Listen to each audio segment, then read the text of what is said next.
Thank you all for coming this morning. This presentation is put on by the Boulder County Area Agency on Aging Caregiver Initiative.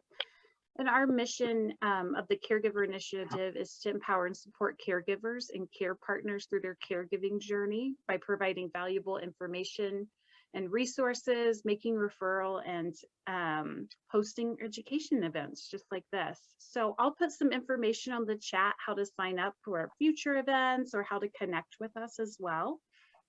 And without further ado, I will turn it over to Lynette for our presentation. Good morning, everybody. I'm going to put my reading glasses on. So I'm Lynette Anderson. I just changed jobs. I was previously with the Area Agency on Aging as the Mountain Resource Specialist for the Northern Mountains, so like Lyons, Allens Park, etc. And I have since transitioned into a role with as a Boulder County co-responder, so a mental health professional who responds with law enforcement for different mental health crises or to help sort out, like issues going on and help them connect with resources. And I wanted to say I'm not necessarily an expert in this topic, but it's definitely something that I've been curious about. And I don't know, I think it's kind of helpful just to at least understand what it is. I am a licensed therapist in the state, and this isn't going to be a presentation on how to actually diagnose or anything like that. This is more about recognizing, and especially as a caregiver or a mental health professional or whoever's sitting in this team group, just to be able to go, I wonder if that's what's going on, and then to say, well, now what? So I believe Corinne's going to be checking for comments and questions and such in the chat. So we've kind of set it up that, I'm okay if you guys have questions about a particular slide. So certainly, feel free to put out questions, or if you've heard something different or whatever, feel free to put something in the chat. If it's about a particular family member or something, that might be something that we do at the end. But we'll wing it and see how it goes. So everybody can see the screen, I hope. Yes, we're all good to go. So I'm just going to go ahead and jump on in unless there's any raging questions just at the very beginning. Are we good? All right, cool. So we are going to be talking about hoarding today. And one of the first questions, I think we all kind of have an idea of what it is. I'm guessing most people have probably seen the show Hoarders. We hear about it, but really, what is it? And, back in the day, back like Beowulf, as we go to there, like a hoard could be a mass of something valuable, like coins or a treasure. But today, it really kind of means worthless things that are kept, perhaps that have no value, and that create damage or issues for the person or the structure or family. Why do we need to know about it? I think some of that is really as caregivers or family members or just interested community members, sometimes neighbors go next door to help somebody out.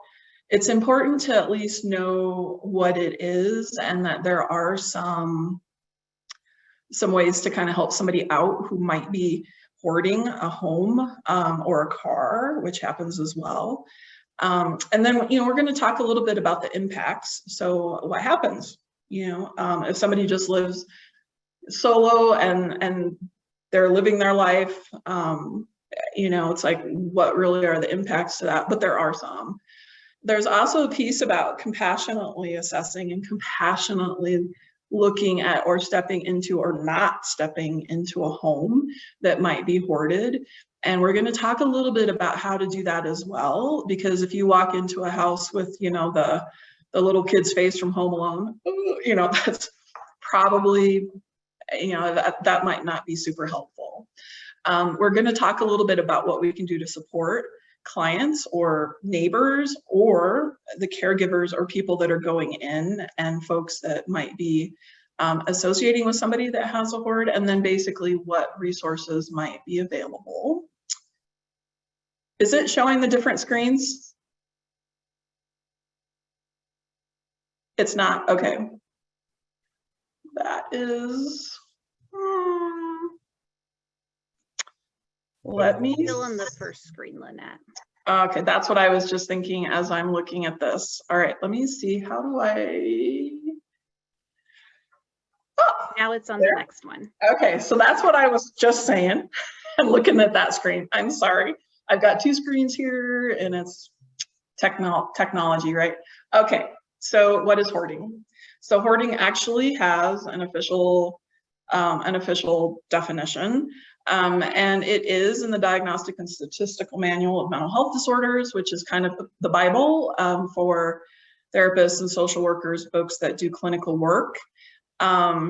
It changed, so it used to be associated and tied into anxiety and OCD, obsessive compulsive disorder.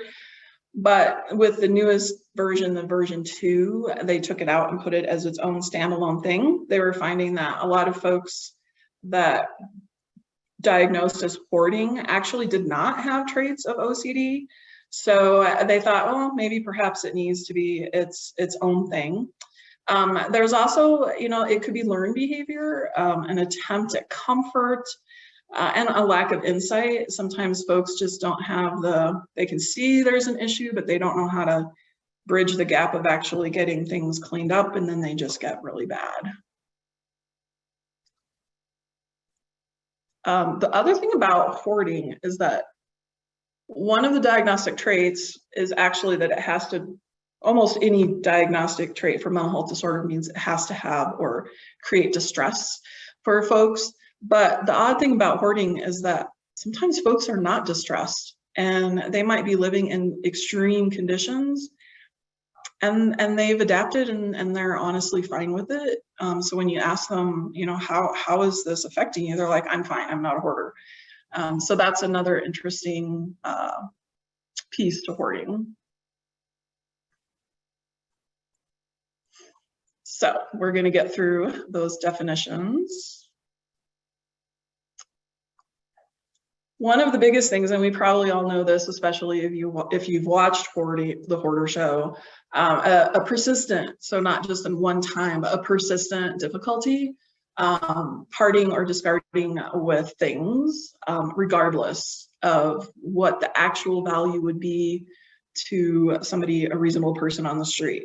I'm also going to preface and just say there's some pretty extreme pictures in this presentation. None of them were ever clients. None of them, these are all things I sourced from the internet.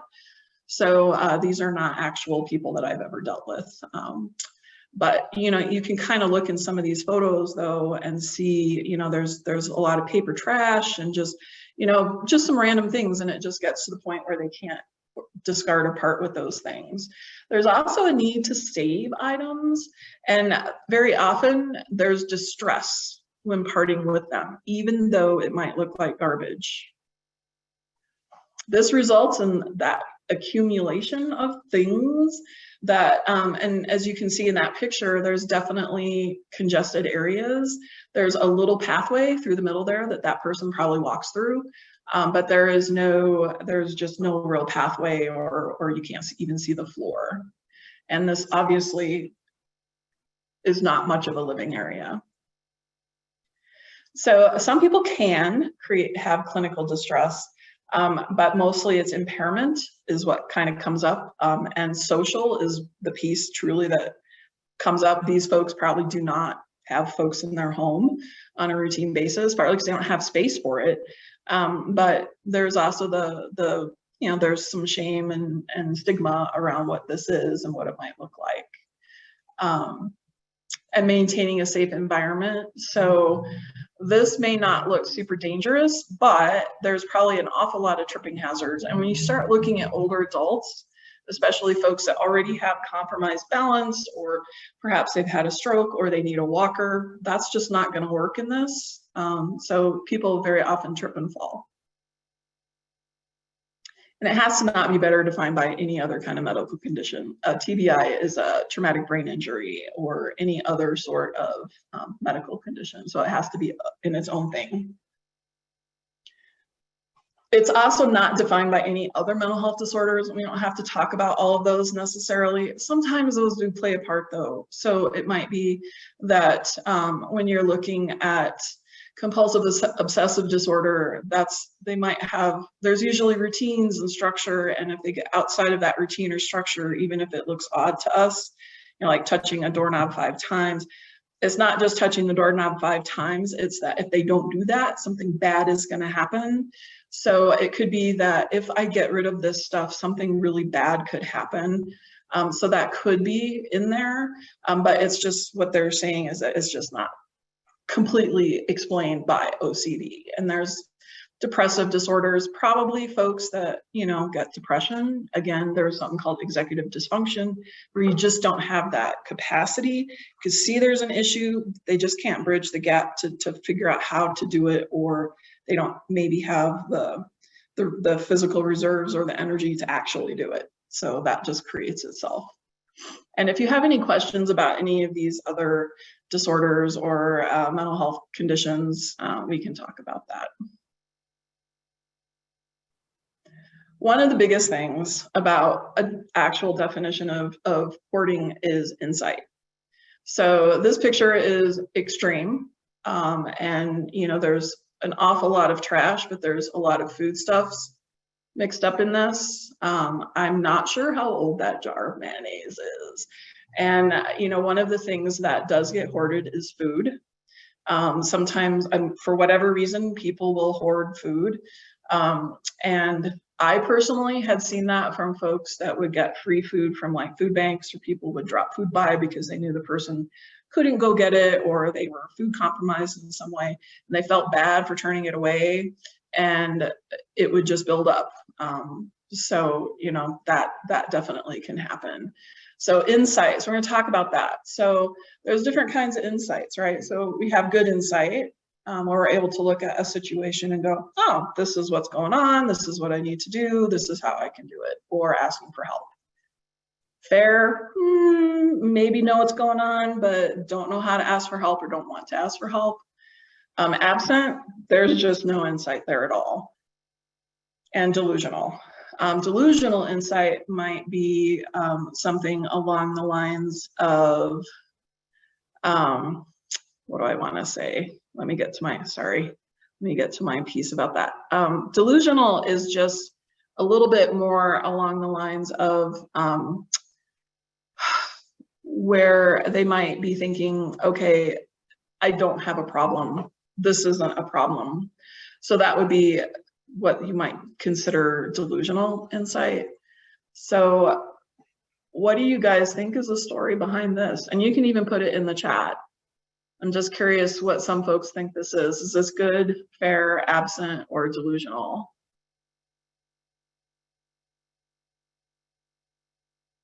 I don't know if anyone's put anything in, but it kind of depends a little bit on what this person says. So if I was doing a home visit and this is what I saw, I might ask them about it.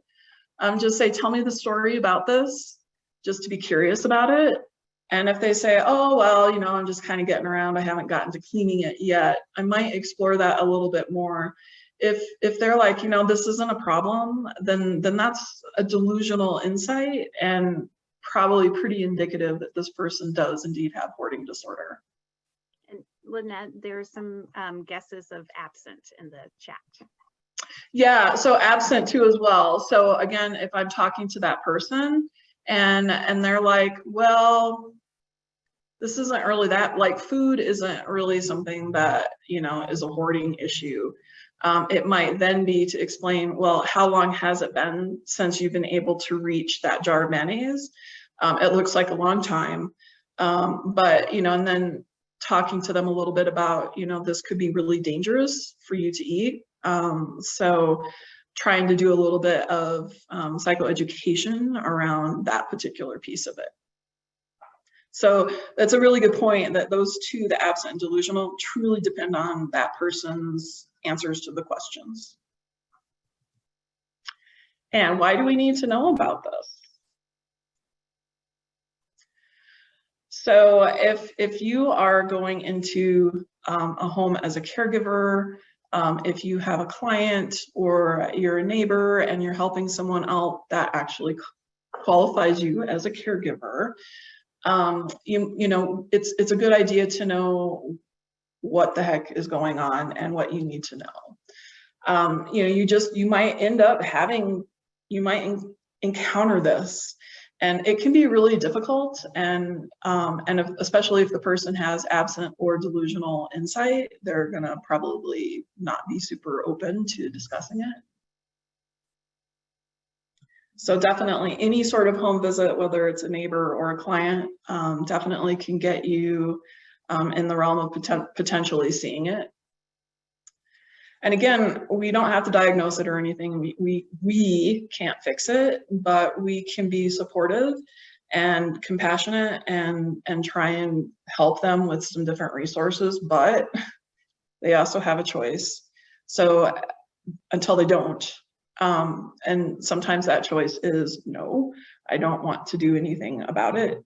And that's where things can get really frustrating for caregivers.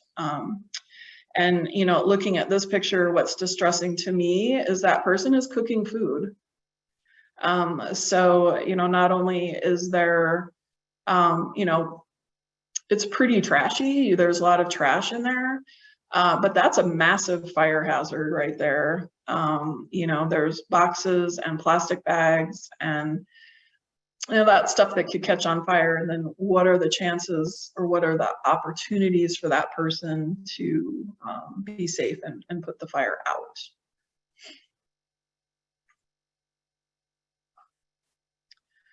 So we're going to talk a little bit more specifically about older adults, because that's of course what this is about. One of the things about hoarding, it is one of like two mental health disorders that does not get better with time. Some mental health disorders kind of peak out or mellow out or actually get a little bit better as people age. This is not one of them. It actually gets worse. There's differing information about women versus men. There's been what I found, and even what I find in the actual diagnostic resources, they say, oh, men might have it a little bit more, but I couldn't find any specific information on that. So it could be both. It can be heritable. So very often, sometimes the people that do hoard, when talked to and just kind of said, oh, when did this start? Sometimes they grew up with a family member, and very often it might be on the maternal side, where they're like, yeah, you know, my mom hoards now, or I grew up in a hoard, or, you know, my family member had a really hard time getting rid of possessions.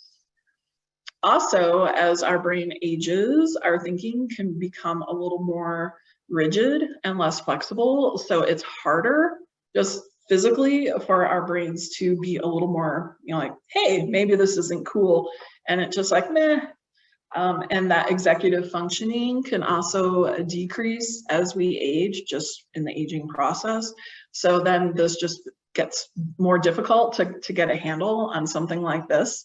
And then people are like, nah, I guess this is it. I'll just live with it. So the impacts of hoarding. So when we're looking at this picture, there's obviously some impacts going on here. One of the major things that happens is isolation. So folks do not have people that come and visit them. Sometimes what happens, this I've seen often, family members are just done. They're like, I can't do this anymore. I've offered to help. I've helped you clean up. You know, there's nothing else to be done, and I can't do this anymore. That also happens with neighbors and caregivers as well. So definitely isolation can be an issue. There's some embarrassment and fear, of course, about, you know, what might happen. What if somebody comes in and sees, and again, depending on that insight, some people just don't have this. Then there's also the possibility of eviction. So if somebody is a renter and let's say they have an absent landlord who lives in another state, the landlord hears something about it and they come back and they see this, they're going to get like a 30-day notice. You have to clean this up or you're gone. And if it's an older adult and, they don't have a whole lot of family support or any other social support, what are they going to do? Where are they going to go? Land use is definitely somebody that can get involved with this. And even if somebody owns their home, they can put stipulations on a home that it is not meeting code and that things need to be changed, or they will condemn a property. And again, if you have an older adult without a social support, where are they supposed to go with this? Adult Protective Services very often gets called for things like this because this particular picture is not a safe, livable situation. There's, the bed is cluttered. There's a lot of trash. So then, it's the safety issues. Property values, of course. So sometimes what happens is you clean up, the hoard gets cleaned up, and then all of a sudden they realize that there's extreme compromise to the structure, or it could change property values around the home itself. A lot of times neighbors will be like, yeah, this thing that's happening next door, and then they go to land use, and then they go to APS, and it just all kind of snowballs. Safety risk for sure. So, we're looking at this picture again, massive tripping hazards. If somebody truly needed to get out of there in a hurry, they probably wouldn't necessarily be able to. And there have also been reports of folks that were isolated. Somebody says, hey, I haven't heard from so-and-so. The authorities get notified and they go in and they look and look and look, and like a week later they find somebody dead because the hoard crushed them. Something fell down. So definitely death can be an impact of hoarding. And you're also looking at animals, like rodents can get in there. So hantavirus from poop, human poop, all kinds of things. So there's definitely lots of risk towards safety. This is one of the things that people, well, this is my treasure. This is something that, I'm really proud of. And there's the collecting. This is my collection.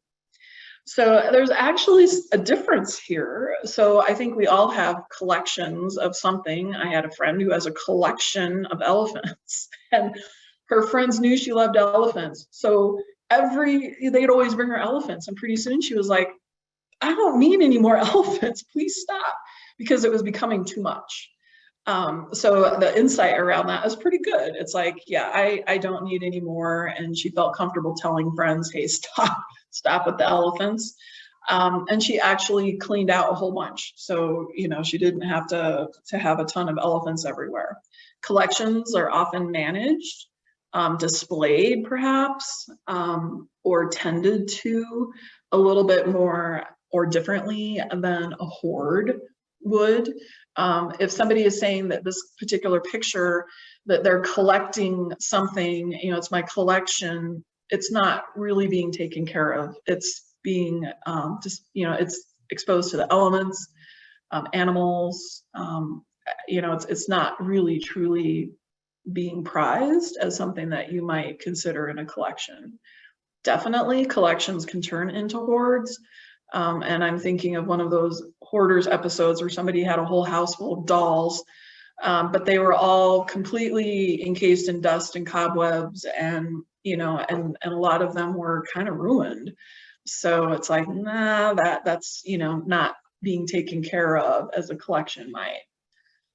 Some folks get a rush of getting a great deal, like at the dollar store or TJ Maxx, if they get it on sale. Oh, it was only $2, and they feel great because they're able to buy all this stuff for $15 at the dollar store.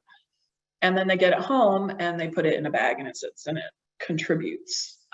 So sometimes there's also an issue of, when we buy things, when we're sad, that gives us that little boost of serotonin and makes us feel good.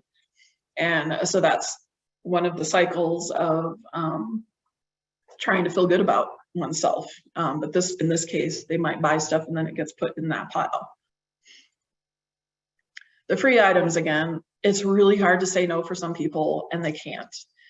Someone might say, oh, I noticed that you had a whole pile of things that you said you're taking to the donation place. Well, here's a bunch more.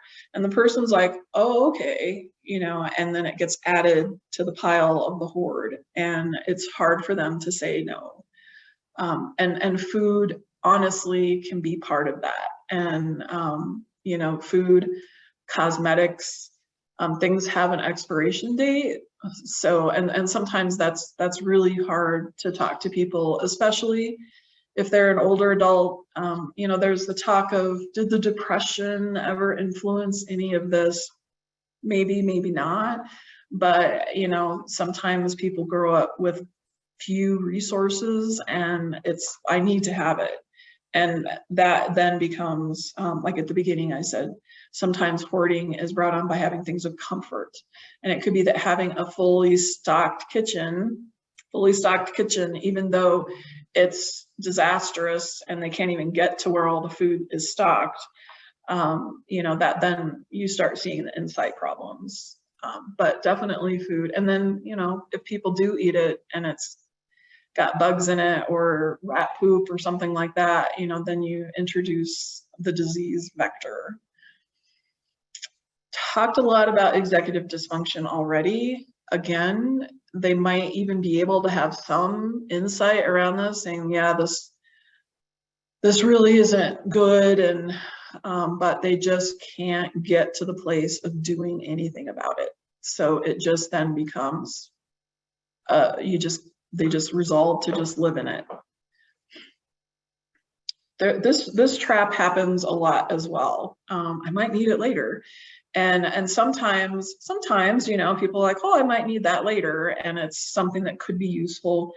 Sometimes, however, in hoarding, what happens is, I read a story of an older adult gentleman who was losing his eyesight. So he was hoping to get some kind of surgery or something that would restore his eyesight.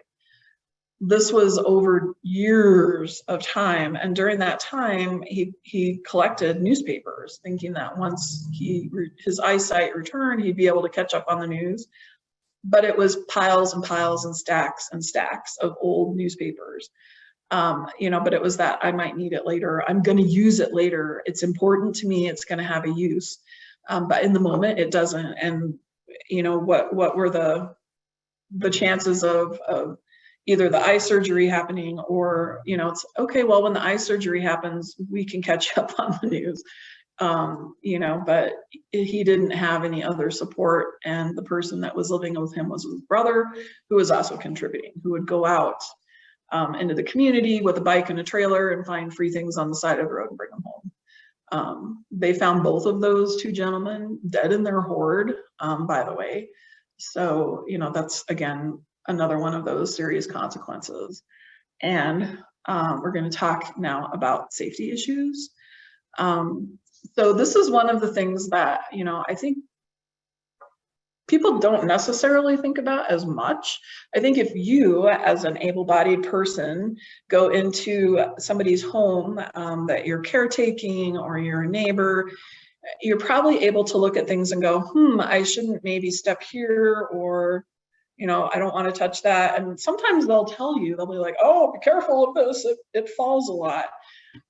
You know, that's a really huge red flag. So not only for yourself, so you also have to be careful about your own safety. So are you going into some place that you are going to fall or have something fall on you? Are there rodents or, you know, things that you shouldn't be breathing in? Sometimes hoards smell really bad depending on what's in there. So, you know, these are things to think about for your own safety. And some of these are also coming from, these are coming from first responders as well. So very often, and this picture is a good example of that, blocked exits.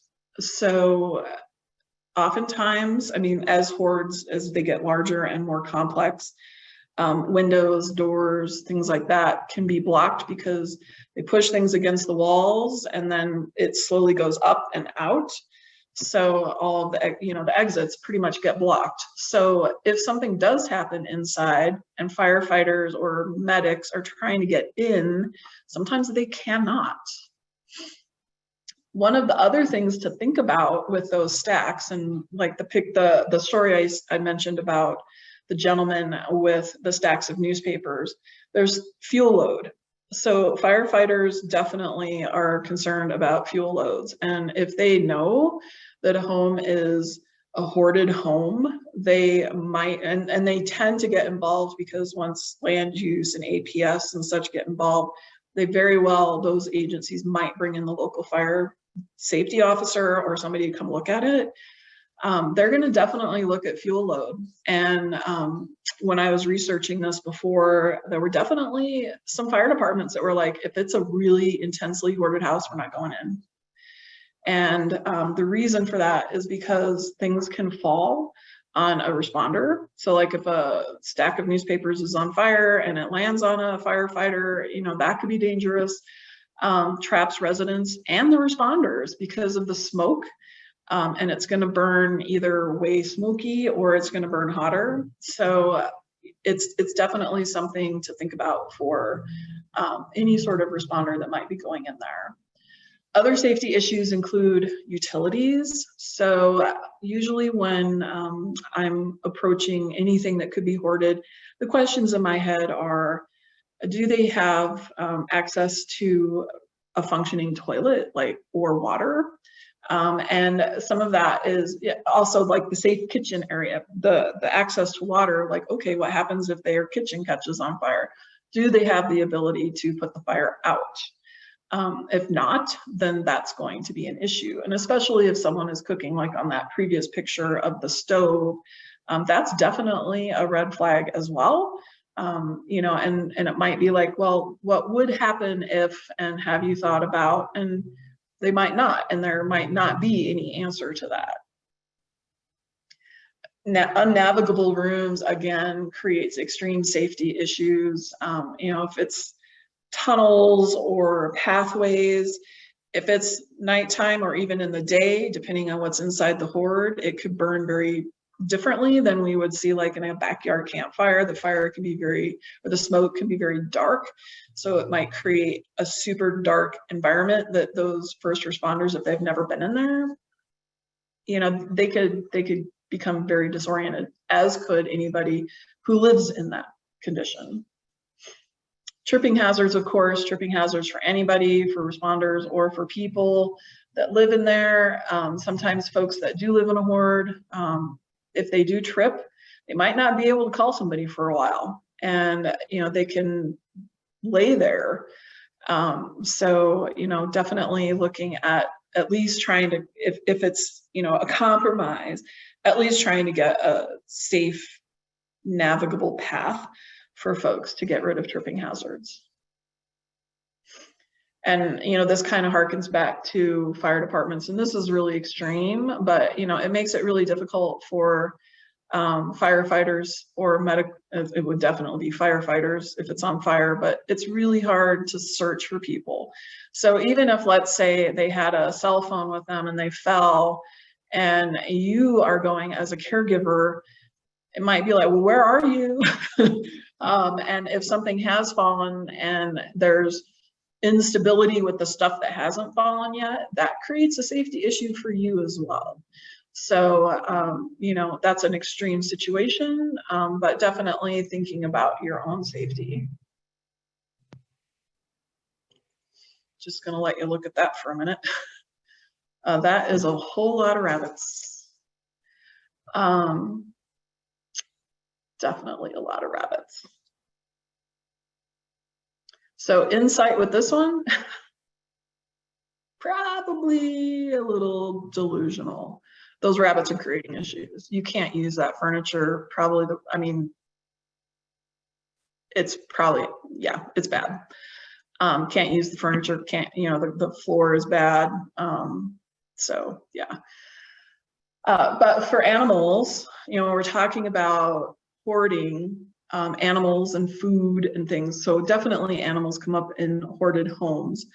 And it's an emotional response, again, perhaps wanting to have comfort, wanting to provide, definitely animals. And if you've ever had a pet, you know, they give you unconditional love, you know? So some of these folks, again, might be isolated and don't have anybody, but they have this.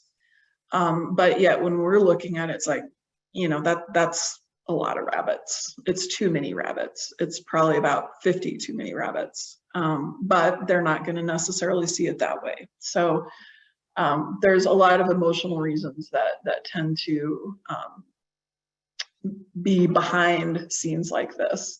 And we hear a lot about dogs and cats. So definitely animal control can get involved with this. And sometimes hoarding task force get put together, or like a complex case team to where you have, you know, local law enforcement, adult protective services, CPS is child protection services, any sort of older adult, you know, the AAA, you know, you're going to have land use, and more than likely animal control will come in for these as well. You know, and that's really hard. And, you know, there's a case that I am working with right now where animal control and the sheriff's office had to get a warrant to go into the home and take out cats. And unfortunately, you know, that person, you know, these people, they think they're doing the right thing, or they're doing a good thing, and then it turns into animal cruelty and criminal charges, which isn't going to help their situation a whole lot. So then it's like, well, now what do we do? Sometimes this is really the first, you know, something that kind of comes up. It's like, okay, well, we'll just clean it out for you. And this is really easy that, you know, family members or as a caregiver or a neighbor be like, hey, I can help you clean this out. Sometimes they're like, fine, just do it. However, it doesn't always work. Definitely, it can lead to extreme trust, especially with family. Very often folks want to see the stuff. They'll be like, well, I have to see it. And that's that inability and that anxiety around getting rid of things. And that's another clue if you're working with somebody. They're like, I need to see it all. You can't just be throwing my stuff away.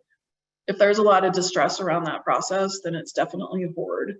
It would be a hoarding condition. If it's, I just can't figure it out, I'll help you throw it in the dumpster, and you come back 2 weeks later and everything's still fine, maybe they were just struggling a little bit. But very often with somebody that does have hoarding disorder, everything's back. They will start hoarding again, because whatever it is that caused the first time is going to continue. Sometimes hoards have been rebuilt within months. And this is when, you know, people that are helping them they're like, I'm done. I don't know what else to do. I don't have any more money to help with this. You know, you're kind of on your own. There are some mental health modalities and treatments that can be helpful. Cognitive behavioral therapy, which is what that CBT stands for, sometimes can help folks with to create better coping skills, or you know, think through, well, if I did this, what would this be like? Sometimes folks can also be involved, so family, neighbors, caregivers, there might be a way that a therapist could engage everybody and just kind of say, this is what's going on, how can we help support, what are some issues that are coming up for this person, or to even just educate a little bit everyone else about what's going on for the person that's experiencing the hoard, that's living in the hoard. That touch at once rule, you know, it's like it slows things down for sure, but you know, sometimes that can be helpful. And then just support in learning how to discard items. So sometimes it takes a little bit, but you know, like I was looking at this picture on my computer screen. There's a lot of pizza boxes in there. So it's like, okay, the pizza boxes, you know, if it's like, okay, let's just look at the pizza boxes, you know, can we throw these out? And kind of supporting them and like, this is trash, this needs to go. But this is, you know, support and therapy can kind of help a little bit create some of the coping skills that folks need to get to that point. This is on us. This is our compassionate assessment. Okay, so, but I'm going to say that before we really even say that, safety is the most important thing. So sometimes, you know, safety might preclude how far in, if you go into a hoard at all. So like I mentioned, you know, there's snakes, mice, rats, roaches, fruit flies, you know, things like that. If there's, you know, it could be spiders, or it could also be animals, so pets. You know, do all of those dogs, are they socialized? Will they jump on you? Will they bite you? Things like that. There's also the biohazard piece. So where are the dogs going to the bathroom? Are they going to the bathroom in the house? Are the people going to the bathroom in the house? That definitely happens. So, you know, just keeping in mind your own safety, you really don't want to be walking through poop, regardless of where it came from. One of our compassionate things that is on us is, again, our facial expressions. So, you know, how we approach and what we say and what we do definitely can create issues, or we can bridge a gap and, you know, just be a little compassionate. And I look at it as being curious. So we want to be curious in a graceful way, and there's really easy ways to do that. So if I'm looking at somebody's home, or I hear about somebody's home and I'm, you know, or you go into it, it can just be, how do you prepare your meals? You know, just help me. I'm just curious. How do you prepare your food? You know, and this was helpful with one client I had whose family referred them to me and said she lives in a hoarded home. I was like, okay. So I talked to her on the phone first, just to kind of get an idea. And I asked her, how do you prepare your meals? She was like, oh, well, I do everything in a microwave. It's like, okay. So then you can ask questions about, you know, do you eat fruits or vegetables? How often do you get things like dairy? Or, you know, you can start being curious about what that looks like for them. But these things can tell you a lot as well, without saying, describe how dirty your stove is. It can be more of, how do you prepare food? How do you take care of toileting? That's an important question at some point. And it could be toileting of themselves or toileting of animals. The same client that I was speaking of, she told me earlier on that she was pretty much not able to go outside anymore because of fall risk, but she was telling me about her dogs. So at some point I said, oh, okay, well, you mentioned your dogs. So you also mentioned that it was really hard to go outside. So how do you know, what do you do with your dogs when they need to pee or poop? And she was like, well, I use puppy pads, and well, I don't really use them as much as I really think I do.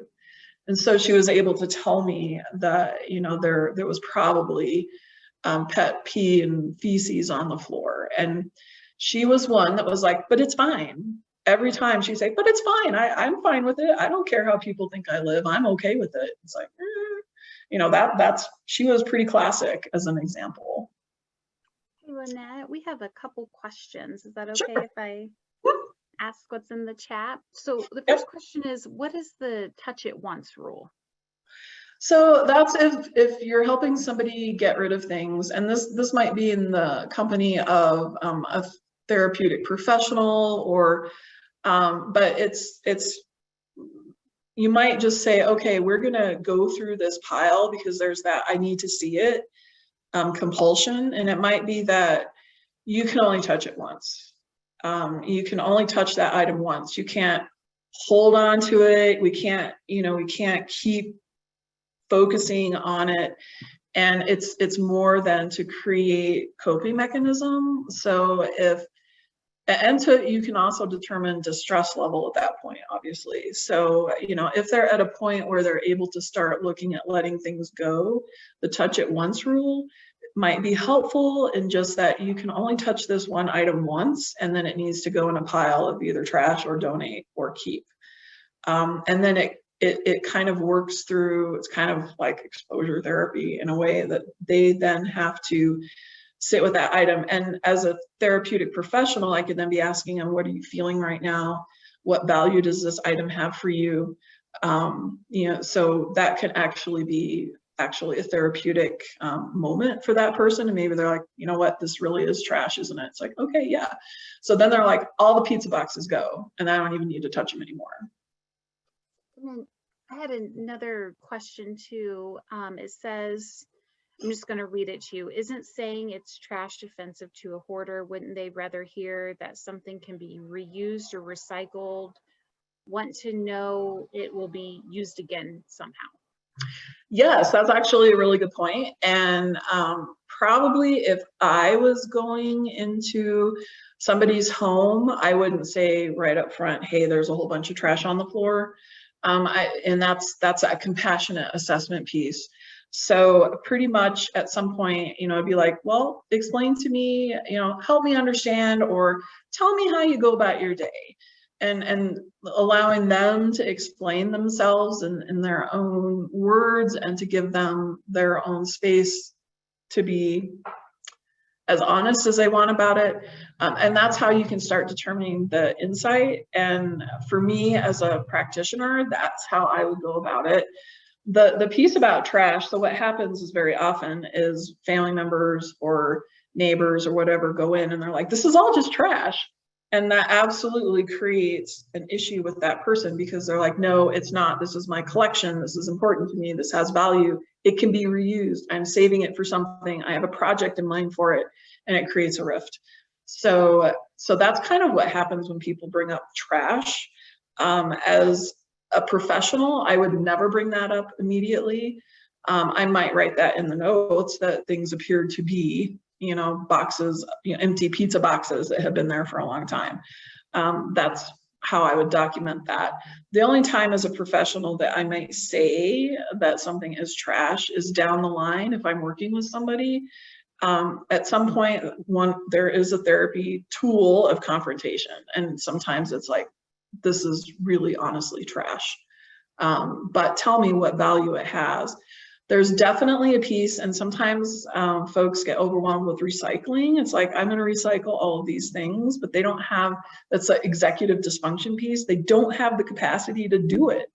So they either don't have recycling outside, or they don't go outside to put it out, or they just don't have a car. And it just creates, sometimes recycling can be part of a hoard. However, if you're in a clean out phase with somebody and you say, we could take this to recycling, absolutely. And it might be something where you're like, do you want to come with me and help me put this in the recycle bin? And that might be a really nice closure for that person to actually be able to put it in the actual recycling and feel good about where it went. Any other questions? Can you move on, or okay? And if anyone wants any more clarification or that didn't answer, feel free. You won't make me angry. So if that didn't answer the full question, feel free to reach out. One other question sometimes I ask people is, what would you change if you could? Which is a solution oriented. Sometimes folks might say, well, I would like to have, you know, less tripping hazard. It's like, okay, that's really, you know, that's way more easy to work on than cleaning out the whole place. And that might be something that could solve an immediate issue. And, you know, so if it's a matter of just helping them dig to the floor or just put things to the side so they have less of a tripping issue, you know, that's something that definitely is easier to do. It's a smaller step, you know, taking small steps. Sometimes I also ask people, what works for you now? And they might be on fine. It's like, okay, how are we going to deal with, you know, this adult protective case that's come up? So, you know, and that's when you kind of have to go into the, well, these are the realities of what's going on. If you help me explain what's working for you now, we can talk to them about that. But there might be some things that need to change, and I'm here to help you with that. You know, so it kind of depends on how bad things are. It could be that cooking things in a microwave or on a wood stove, or, you know, they go to the YMCA for showers and they're fine with that. That's okay. That's their truth, and you're meeting them where they're at. And that works for them. But, you know, it's something to keep in mind of what happens if their car breaks down. They won't be able to go take a shower at the YMCA. So, you know, that might be then an issue that needs to be worked on down the road. Continuing with our compassionate assessments. These are, and again, this is an extreme picture, but it's also something that you might want to think about, you know, and a lot of times I'll even ask people, even if it's a nice house, where should we sit if we're going to sit? You know, let them tell you where they're comfortable with. But then there's also the question of should you? You know, if it was a home that has a lot of animals, I probably would not sit, just for my own personal safety. But I'm not going to tell them that. You know, I'm not going to say, oh, by the way, you know, your place is really hideous. I'm not sitting. I'm not even going to get in there. You know, so again, compassionate about how you do, how you approach that. If you are, you know, any sort of clinical person, definitely you're going to document this. But even if you're a neighbor or a caregiver, it's important to if you are saying, hey, I need help figuring out how to help somebody with this, or I have a family member, or I'm caregiving somebody that has this issue, more than likely somebody who's professional is going to ask you this question or ask you something that's related to this. So if it's a really, you know, if the home is really odoriferous, it's important to probably mention that, because it could be that there's an extreme safety issue here. And of course, you know, being compassionate, we don't want to have the judgmental thing. So again, going back in and saying, you know, your place is just full of trash.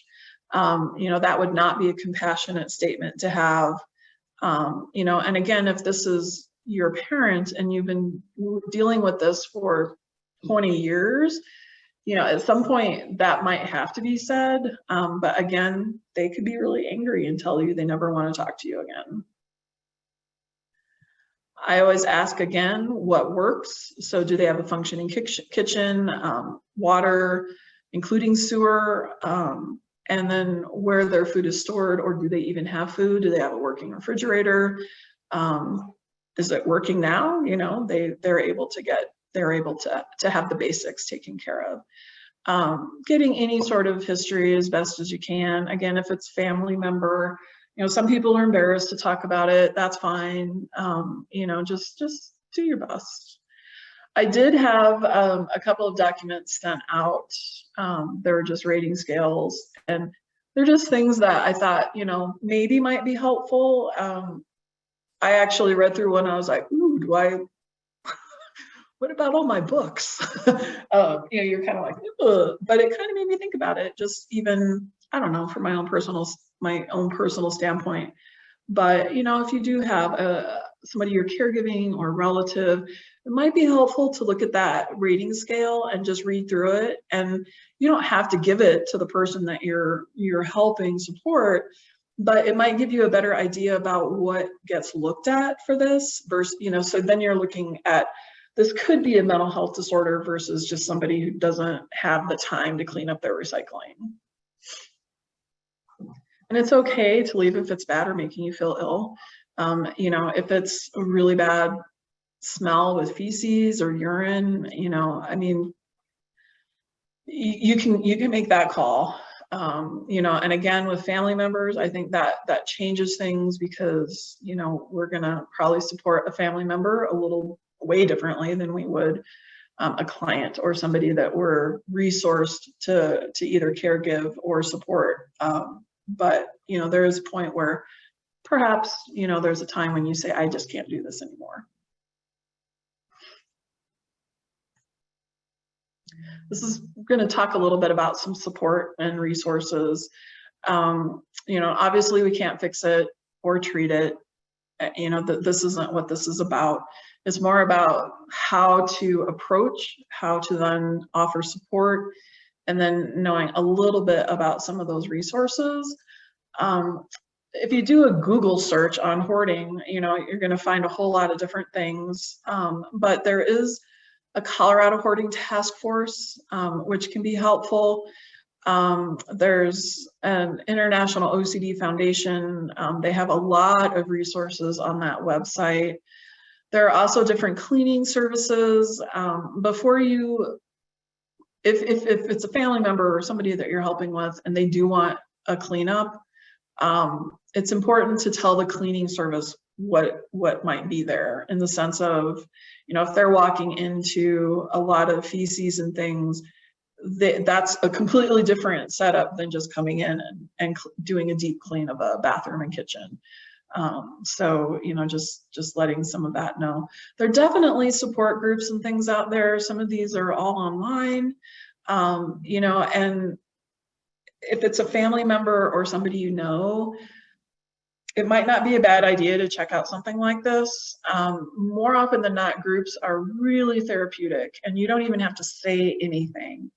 A lot of times what becomes therapeutic is where somebody in the group eventually says something that you can really identify with, and you're like, holy cow, I am not the only one. And I really identify with what that person just said, and it can be really beneficial just to hear that you're not alone, you're not the only one experiencing this. And it's really difficult. If it's a family member, there is are just a ton of different emotions and things that go through that. So it might be helpful to check out something like that. It's really important to do small steps with this. Again, huge giant cleanouts can be really difficult for the person that it's happening to. Sometimes in the case of, you know, like where I was mentioning, where land use might come in and say you have 30 days or we're condemning your property. That's when a big clean out might have to happen. However, afterwards, it still could be really beneficial to have just like a life coach or a therapist or somebody who might be able to help talk to your loved one or whoever is, to try and work through the process. A lot of times for, you know, these condemning things, it's like, well, if you get it 25% cleaned up, we'll be okay with it. So it sometimes isn't an all or anything type of issue. So working with them, finding out what's going on is super helpful. I'll also say, you know, like talk to the area agency on aging. You know, they've got folks there that can help connect with these different resources. I didn't list that. I don't know why I didn't think to list that, but that's definitely a resource, or any local senior centers if they're an older adult. And definitely therapy for anybody involved to either work through stressful events. There's talk that sometimes folks have a stressful event that happens and then they just kind of fall into this hoarding place. So if there's a way to track it, if someone says, yeah, ever since my husband died, you know, this is kind of what's happened, perhaps it's then looking at that moment in time and seeing if there's, you know, some therapy that can help work through some of that.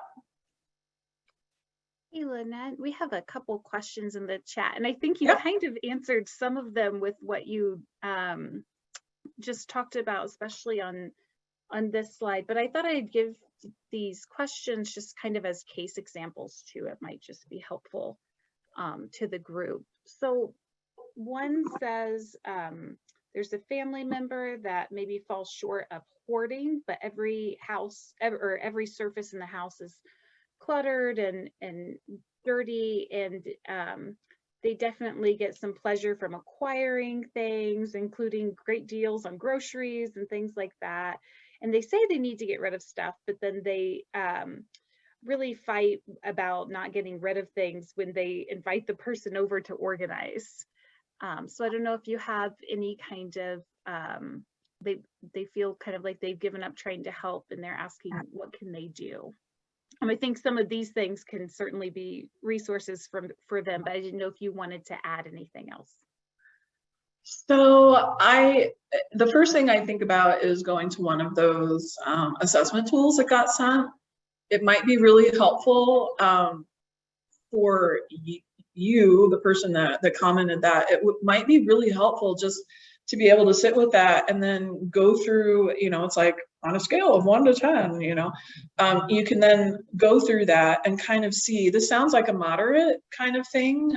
You know, if they're able to walk on the floor, you know, the tripping hazards and such, but it sounds like, you know, there's some issue, that the issues could be health, of course, right? You know, if things are dirty, but it sounds like that could be a potential. And it also sounds like, you know, there's that place of, I just can't do this anymore. I cannot be the one helping with this. And it might be helpful to support your own self. So it might be, you know, looking at some of the support groups, or talking to a therapist. And it doesn't have to be about, you know, deep-seated issues with your family member. A therapist can help you get some coping mechanisms, or help you work through some questions, or maybe kind of come up with some solutions that maybe you guys haven't looked at yet, and then give you some thoughts around how to then re-engage with your family member. So when I say therapist, or you can go to therapy, that's kind of what I mean with that. And I think with that one as well, I mean, you know, sometimes, you know, there are people I've worked with that don't have running water. They live up in a little shack in the mountains and they're fine. And they get food. It's not super clean, but they're surviving. So it might be helpful to ask that person what works for them, or that question about what would you change if you could? If they say nothing, okay. And then, you know, it might be also, it's like, well, okay, well, so what does work right now? And if they're like, well, you know, I definitely, you know, I cook in my microwave, and then maybe at some point they'll be able to say, but I lose a lot of food because you know, I get these great deals and it goes bad in the refrigerator. There might be some different ways to organize food in the refrigerator. Personally, for me, a lot of times if I get something and it gets put in the back, I forget about it, or I don't see it. And then I'm like, well, when did I have this? You know? So sometimes putting things in clear buckets, like clear Tupperware things or whatever that you can get like at the craft store or Target or whatever, putting things in there might help them see the food or see what's in there, and then maybe it won't go bad. So a therapist might be able to help come up with some of those kinds of solutions, and look at some of it in a out of the box kind of way. I don't know if that's helpful. There's a couple more questions, if that's okay, Lynette. Yeah. So what do you say if you can see that it's not safe for you to enter, or if you entered and then realize it's not safe, like there's mold on the wall or some other things that may be, you know, I think hazardous to your health? Like, what are some ways that you can compassionately say that you're going to go outside to protect yourself? That is a really, really, really, really great question. Sometimes, you know, as a responding professional in the position that I'm in now, I might actually tell them, you know, because there's a lot of dog poop on the floor, I'm actually going to step back outside. And I might tell them, you know, and the truth is like, you know, I don't want to take whatever it is home to my own pet. So, you know, you can definitely say, well, I have pets at home, and, you know, I don't want to bring anything from my pet in here, but I want to make sure that my pets are safe. You know, the truth is that at some point, probably, you know, that could be hurtful to the other person. But sometimes maybe you can come up with a compromise. If there's a place to stand in the doorway with the door open, you know, if there aren't pets inside, so you have some air. Perhaps it's, can we open some windows? It's really stuffy in here. It would be really helpful for me if we could open the windows. I'm feeling a little lightheaded, so I need to step outside. You know, if you keep it centered on yourself, instead of saying, I see a lot of scary stuff in here, so, you know, your home stinks, I'm leaving. It might be more of, I'm feeling a little lightheaded, I'm feeling you know, whatever it might be, and then just say, I'm going to step out to the porch, or can we, you know, keep the door open for some ventilation? You know, so it's trying to keep it more about you, like your feelings, your emotions, your thoughts, versus telling them, I think your place is gross. And that one, you know, that one could be really tough, and it might have to really, truly, honestly come down to, I don't feel comfortable standing in your home, but I'm here to help and support you. So I'm going to stand here. We can still talk. We can still have a conversation. Are you okay with that? You know, how can we make this work for you? So, you know, it might be a little bit of, I want to say fumbling a little bit at first, but I definitely think that it's important to, you know, keep your safety in play. And it might be that if you know it's a family member, bring some, you know, those little crime scene booties, or put on an N95 mask. I mean, that's not necessarily the best thing, and everybody expects those anymore at some point. So there might be some things that you can do to protect yourself, you know, like the booties and a mask, and even some gloves, and you know, and then approach it and see if that's doable. Is that helpful?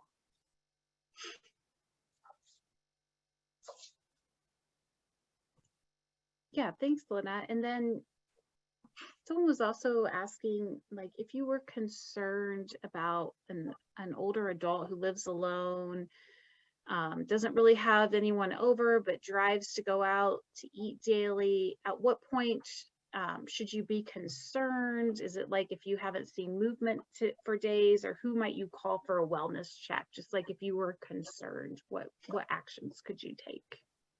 That's another great question, and can be a tough one, because that's when we're like, are we watching too much? Are we getting too involved? Should we be more involved?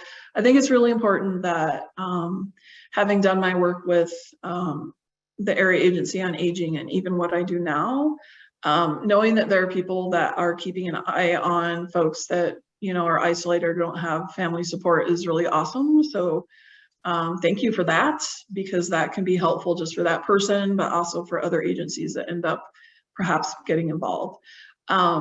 So I think, you know, if they go out and eat every day, so that might be working for them, even though it might not be something that we think we would do.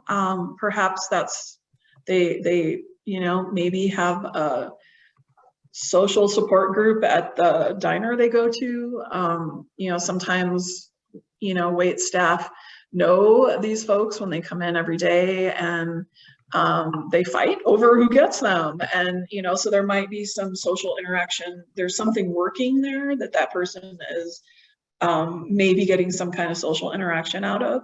I would definitely say if things change. So if something changes and they aren't going out, or, you know, there's always, if they get the newspaper or mail, or in the winter for sure, if, you know, it doesn't look like there have been footprints, or I don't know how, what their level of ability is, but if things stop getting snow shoveled, that's definitely, you know, a red flag. And that's kind of, you know, up to the person, I guess. I don't want to say, there isn't a number to say, oh, well, if it's been 48 hours, you definitely call. But you can certainly call. And then if you do that, it depends on where you live, but you're probably going to want to call your local law enforcement. So because I work with the sheriff's office, I'm more familiar with their system. So I would suggest calling their non-emergency number. You can explain to the dispatcher or to the deputy if they call you, say, hey, I have this neighbor. Usually they leave their home 3 times a day. It's been 3 days. You know, I haven't seen them leave. The car hasn't left. The grass has grown up or whatever. Could you do a welfare check on them? And then they'll go. And sometimes then they'll be like, they'll knock on the door and the person's like, oh, I've been binging Netflix or whatever it is.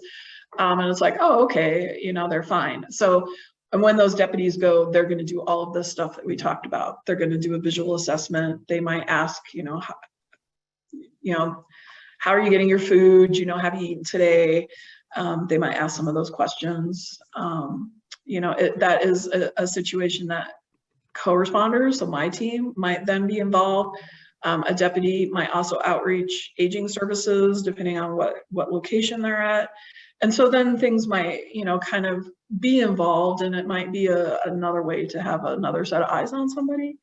And then they might be like, yeah, I'm fine. And we're like, yeah, they're fine. And they just live a little rough. You know, it's a little different than how I might choose, but they're getting their food, they've got utilities, and, you know, it's okay. So, but that's definitely how you could, or what it might look like to have somebody do a welfare check. And then we had another question, if you can speak to how dementia affects hoarding. So dementia is, so that's a medical condition, and there's different kinds of dementia. Of course, I think dementia is kind of an umbrella with a bunch of little guys under there. So dementia definitely can impact it. So, you know, if somebody, and strokes definitely can do this as well, where, excuse me, this is how I was mentioning earlier on about how our thinking and our brain changes as we get older, and things can become more rigid. People can forget.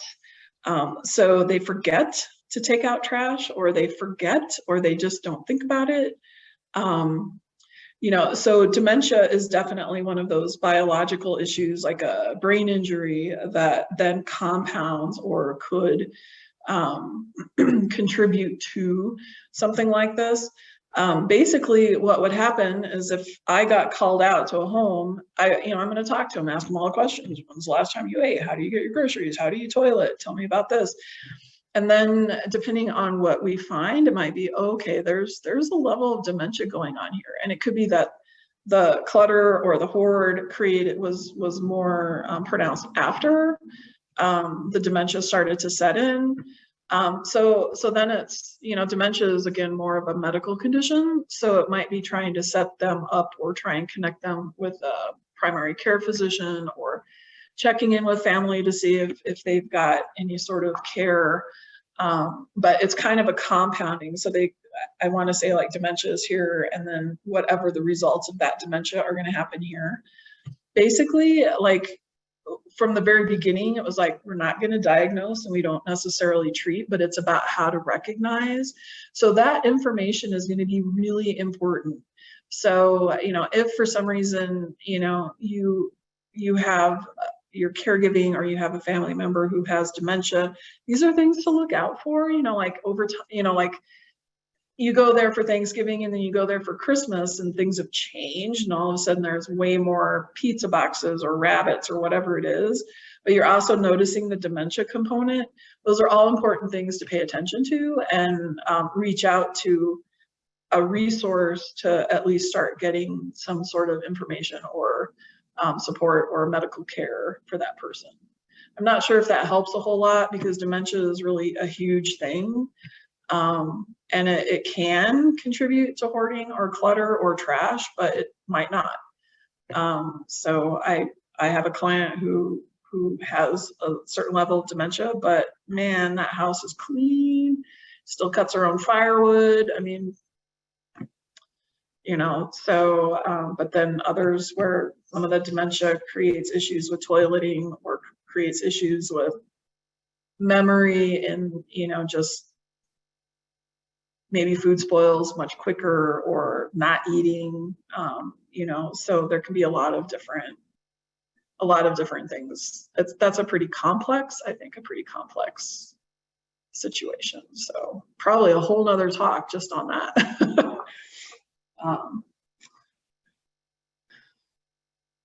So I just put a slide up of my resources that I used, just for myself, and then we've kind of been getting through some of the different questions. That's my princess cat, Maisie May.